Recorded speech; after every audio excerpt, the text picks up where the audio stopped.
เป็นผู้ครูผู้ใจให้สิทธิ์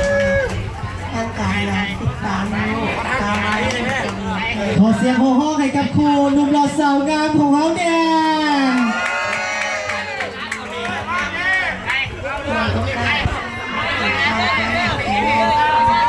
ในโอกาสแล้วขออวยพรให้ท่านผู้อำนวยการวิทยาลัยเทศ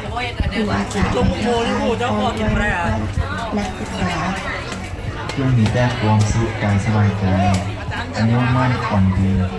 สะสมผลสำเร็จในหน้าที่การงานเดินพุ่งยืนตลอดปีและตลอดไป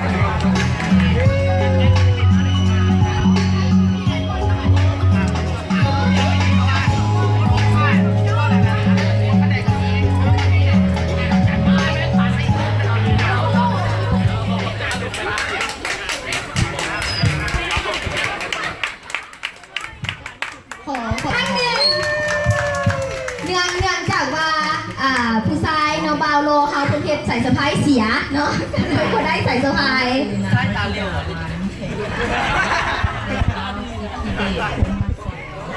ในโอกาสทรงไทยถึงดาวก้อนหักสีน้ำและทางไปถึงนี้และขอให้ทางผู้อำนวยการโมเมนคู่เลยอันนี้แบบบิวตี้แอนด์สมาร์ทสุขกายสบายใจอายุหมันควันยืนประสบผลสำเร็จในหน้าที่เจริญรุ่งเรืองตลอดปีและตลอดไป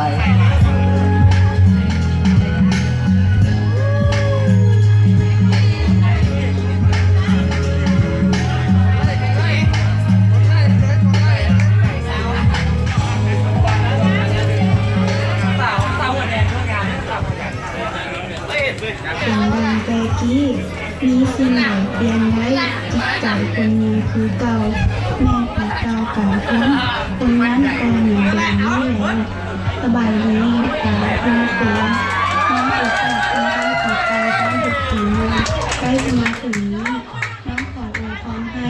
ทางผู้อำนวยการวิทยาลัยคือครูอาจารย์และผู้ใช้พร้อมด้วยเงินเพื่อนนักศึกษาจงมีแต่ความสุขกายสบายใจอายุมั่นคงยืนประสบผลสำเร็จในหน้าที่เรียกงานเจริญรุ่งเรืองตลอดปีและตลอดไป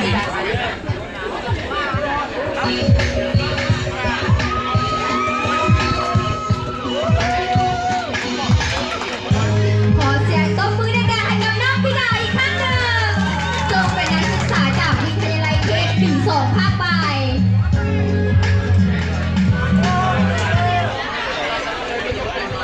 ต่อไปเขาจะได้เบิ่งการยางโซจากมิสเคสคอลเลจที่ได้รับ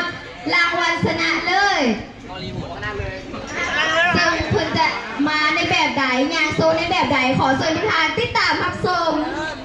เฟสทุกคนตั้งอยู่ใกล้และไกลสิ่งใดในเรานี้ให้มีความสุขล้ำการกระทำในทุกสิ่ง